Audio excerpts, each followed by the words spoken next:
La verdad de la carne se revela en la piel que susurra al alma mía, la esencia pura, nuestra sinfonía, un lenguaje que en sí mismo se modela.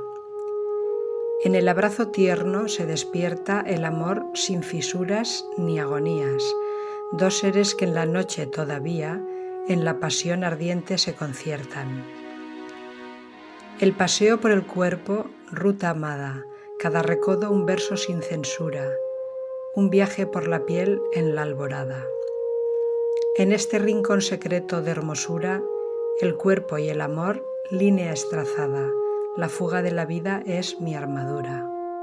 Corazón de amor plácido prendida, anda la senda de pasión ardiente, bulle en su propio estío persistente, luchando por la belleza sin medida.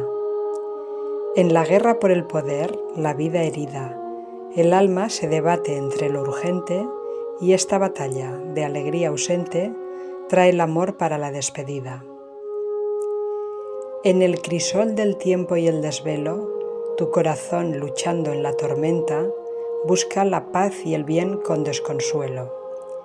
Con su pluma incisiva que alimenta y cuestiona el poder con gran recelo, el escritor de los versos se reinventa.